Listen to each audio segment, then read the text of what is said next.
Hey guys, as you might notice, this episode is in English. Why? We have been to ProWein and have been interviewing several experts from the wine business to get their latest reviews and information. So if you want to know what's trendy in 2023, what emerging markets we can expect from the wine business in the next upcoming years, and what you definitely have to taste, listen to this podcast episode. And if you like what you hear, hit the subscribe button. We're happy to see you every weekend for the weekly roll-up of the wine business. Enjoy the content.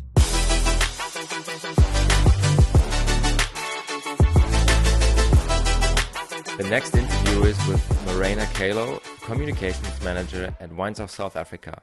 Actually, this was the first interview we recorded and we were disturbed by so many things. Squeezing doors and trains and tractors passing by. Nevertheless, she kept the focus and had some great insights on the international wine market, and she's looking into a really, really sparkling, bright future for South Africa. Enjoy the episode. Right now we have Maryna Calow. Maryna Calow from Wines of South Africa. Thank you so much for your time. Thank you for having me. What do you think might be the main trends for 2023 for South Africa? So from a South African wine perspective, there are a couple of categories that we're very excited about. What we've seen globally is obviously a rise in Rosé. Everyone knows it. However, for us, what we find very exciting at the moment is opportunity for our Cap Classique.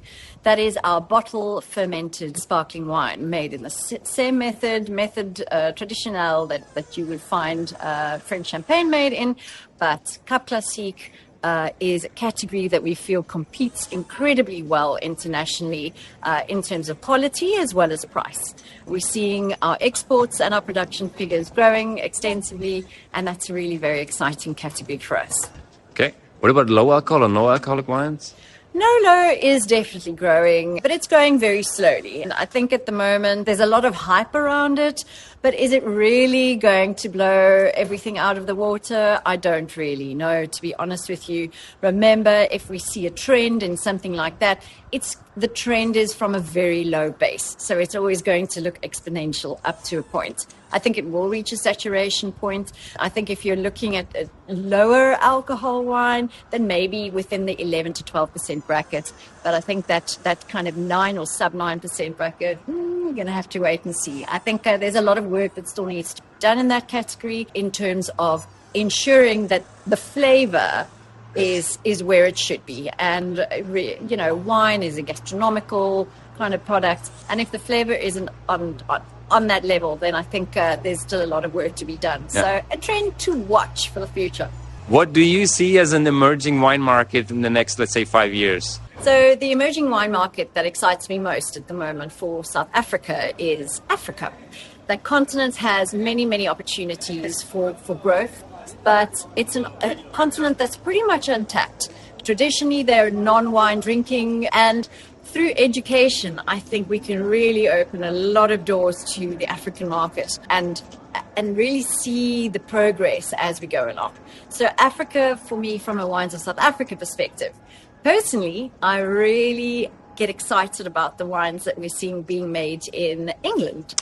It's really exciting. The quality is exceptional, and I certainly think from a sparkling wine perspective, they're definitely giving champagne a run for their money. So that's exciting for me on a personal note. What would be your personal recommendation for a region to definitely try out and taste? I'm very lucky that I get to travel throughout the South African winelands and get paid to do so. So I have a lot of insights into the regions. There are some really fantastic regions in South Africa, and you can pretty much go anywhere you want and you'll be blown away. But some new regions that are exciting is the Elam region, which is a cold climate. It's on the Cape South coast near Cape Agulhas, which is the southernmost tip of Africa. And the wines from there are really beautiful, expressive of the terroir, mainly Sauvignon Blanc, but the Shiraz wines we see from that region are also incredibly exciting. So that for me is a region that we really need to keep an eye on. Okay, perfect. Thank you very, very much. You're welcome.